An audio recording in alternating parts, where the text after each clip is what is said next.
Hi friends, कैसे हैं आप लोग। आप देख रहे हैं शाही पाठशाला और मैं हूं B K Singh. Daily 100 important current affairs लेकर आपके बीच उपस्थित होता हूं। तो आइए शुरू करते हैं। पहला है, भारतीय सिनेमा के डिस्को किंग बप्पी लहिरी का स्लीप एपनिया की वजह से निधन हो गया है। यह कितने वर्षों के थे? तो इनकी आयु 48 वर्ष की थी। और बप्पी लहिरी जो है वह पार्श्व गायक और म्यूजिक कंपोजर थे। बप्पी लहिरी कौन थे? पार्श्व गायक और म्यूजिक कंपोजर थे बप्पी लहिरी। अब अगला नेक्स्ट है, केंद्र सरकार द्वारा सेमीकंडक्टर तैयार करने के लिए पूरे देश के 100 संस्थानों में से बिहार के किस एकमात्र संस्थान का चयन किया गया है? तो ये बिहार के स्टूडेंट के लिए इंपॉर्टेंट है। बिहार से रिलेटेड किसी भी एग्जामिनेशन के लिए यह इंपॉर्टेंट हो जाता है। चूंकि 100 संस्थानों में से बिहार के सिर्फ एक संस्थान का चयनित हुआ है। तो क्या नाम है? IIIT भागलपुर। IIT भागलपुर का चयन किया गया है सेमीकंडक्टर चिप तैयार करने के लिए। अच्छा, IIIT का मीनिंग क्या होता है? तो IIIT का मीनिंग होता है Indian institute of information technology. तो ये भी आप याद रख लीजिएगा।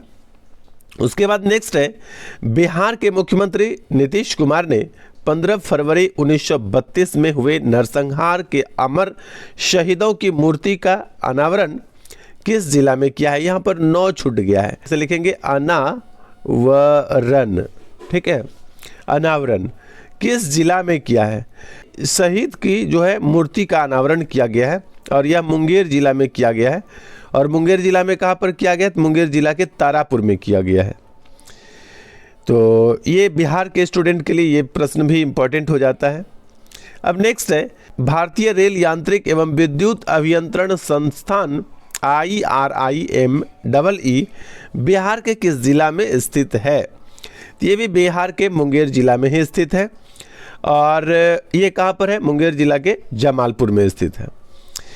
यहाँ पर लगे हाथों यह भी जान ले कि बिहार में पहिया निर्माण जो है इसके कारखाने कहाँ पर है? तो ये सारण जिला के बेला में स्थित है पहिया निर्माण कारखाना। और ये क्या था? भारतीय रेल यांत्रिक एवं विद्युत अभियंत्रण संस्थान बिहार के मुंगेर जिले में स्थित है, मुंगेर के जमालपुर में। और अगला पहिया निर्माण क्या है? सारण जिला के बेला में।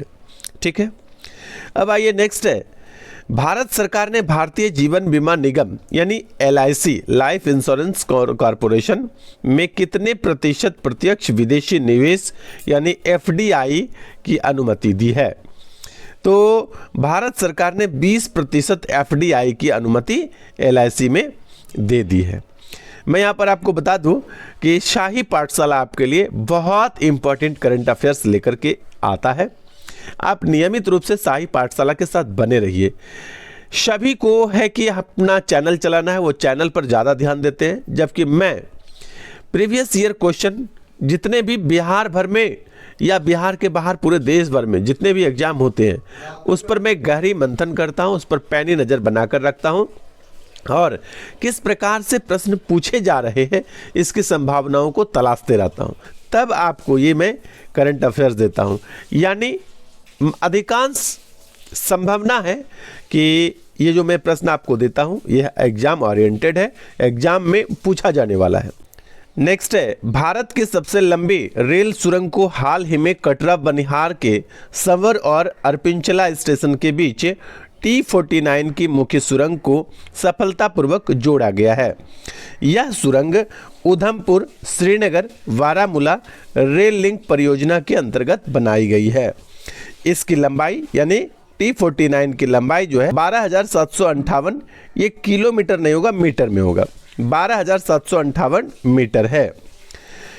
यहाँ पर याद रखने के लिए है कि सुरंग का नाम क्या है। भारत के सबसे लंबे सुरंग का नाम क्या है? T49। यह किस परियोजना का हिस्सा है? यह उधमपुर श्रीनगर बारामूला रेल लिंक परियोजना का हिस्सा है। उसके बाद इसकी लंबाई कितनी है? तो कुल लंबाई 12,758 मीटर है, जिसको आप 13,000 मीटर के रूप में याद रख सकते हैं। लमसम में लगभग में 13,000 मीटर आप याद रखेंगे। अब नेक्स्ट है, 15वीं CEC कप महिला आइस हॉकी चैंपियनशिप 2022 का आयोजन कहाँ किया गया है? तो यह केंद्र शासित प्रदेश लद्दाख की राजधानी लेह में किया गया है। 15वीं CEC कप महिला आइस हॉकी चैंपियनशिप 2022 का आयोजन लद्दाख की राजधानी लेह में किया गया है। अब अगला है मेदाराम जतारा त्यौहार भारत का दूसरा सबसे बड़ा मेला है। पहला सबसे बड़ा मेला है कुंभ और दूसरा सबसे बड़ा मेला क्या है? जतारा। मेदाराम जतारा जो है प्रत्येक 2 वर्षों के अंतराल पर जो है आयोजित किया जाता है। यह किस राज्य में मनाया जाता है? तो यह तेलंगाना राज्य में मनाया जाता है। ठीक है, तेलंगाना राज्य की एक जनजाति है कोया जनजाति, और इसी कोया जनजाति के द्वारा जो है मेदाराम जतारा त्यौहार मनाया जाता है। अब नेक्स्ट है कनाडा ने किस वजह से 52 साल में पहली बार आपातकाल लागू किया है? 52 साल में पहली बार कहने का मतलब है 52 साल पहले तो लागू हुआ था, लेकिन 52 साल के बाद पहली बार आपातकाल लागू हुआ है। तो वहाँ ट्रकर्स का प्रोटेस्ट हुआ है। ट्रकर के प्रोटेस्ट के कारण जो है वहाँ पर क्या हुआ? आपातकाल लगाना पड़ गया है। ट्रकर्स का मतलब ट्रक चलाने वाले जो है वो ट्रकर्स हैं। ट्रक चलाने वाले को ये सरकार की तरफ से निर्देश था कि वो कोविड का टीका लगा करके जो है फिर वो ट्रक को चलाएं, लेकिन ट्रकर्स जो है उनको यह मंजूर नहीं था और उन्होंने सरकार के विरुद्ध जो है प्रोटेस्ट कर दिया। जनवरी में यह प्रोटेस्ट शुरू हुआ था और अब तक वह प्रोटेस्ट जो है जारी है, जिस कारण से वहाँ के राष्ट्रपति ने क्या किया? आपातकाल लागू कर दिया है। अब नेक्स्ट है मार्पोल कन्वेंशन का संबंध किससे है? तो मार्पोल कन्वेंशन का संबंध जो है वह समुद्री प्रदूषण से है। एक्चुअली हाल ही में भारत, ऑस्ट्रेलिया और सिंगापुर ने समुद्री प्रदूषण को मद्देनजर अंतर्राष्ट्रीय कार्यशाला का आयोजन कर रही है, जिस कारण से जो है यह मार्पोल कन्वेंशन चर्चा में है। तो मार्पोल कन्वेंशन का संबंध समुद्री प्रदूषण से है। इसमें भारत, ऑस्ट्रेलिया और सिंगापुर जो है एक अंतर्राष्ट्रीय कार्यशाला का आयोजन कर रही है। अब आइए नेक्स्ट है हाल ही में institute of chartered accountant of India यानी ICAI के नए अध्यक्ष कौन बने हैं? तो ये नए अध्यक्ष बने हैं देवाशीष मित्रा। याद रखिएगा, institute of chartered accountant of India के नए अध्यक्ष देवाशीष मित्रा।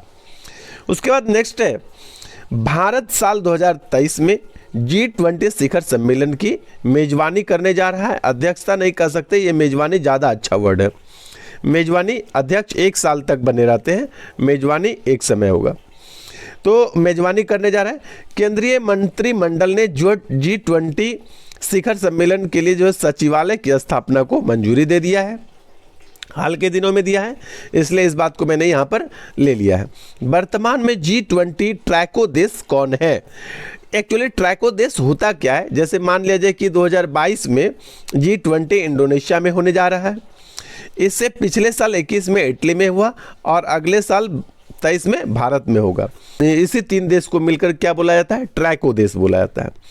तो इस बार अभी वर्तमान में ट्रैको देश कौन कौन है? इटली, इंडोनेशिया और भारत।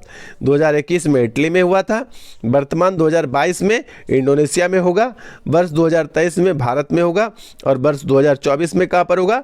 ब्राज़ील में होगा G20 शिखर सम्मेलन। ठीक है, तो ये होता है ट्रैको, यानी 3 देश के समूह को आपसी समन्वय को समझबूझ को बनाने के लिए 3 देश का ये गठन होता है। एक पिछले वाला, एक आगे आने वाला और एक वर्तमान वाला, इसी को कहा जाता है ट्रैको। ये था हमारा आज का करंट अफेयर्स। अब आइए जानते हैं आज के इतिहास को। आज है अपना 17 फरवरी। 17 फरवरी का इतिहास है 1863 में अंतर्राष्ट्रीय रेड क्रॉस की स्थापना जेनेवा में हुई थी। 17 फरवरी 1863 में अंतर्राष्ट्रीय रेड क्रॉस की स्थापना कहाँ पर हुई थी? जेनेवा में। अब यहाँ से आपको ये एक क्वेश्चन बन गया कि रेड क्रॉस की स्थापना 1863 में हुई थी, इसका मुख्यालय कहाँ पर है? तो जेनेवा में। जेनेवा में बहुत सारे चीज़ों का मुख्यालय है, तो रेड क्रॉस का भी मुख्यालय कहाँ पर है? जेनेवा में। आज के लिए इतना ही। बने रहिए शाही पाठशाला के साथ। धन्यवाद।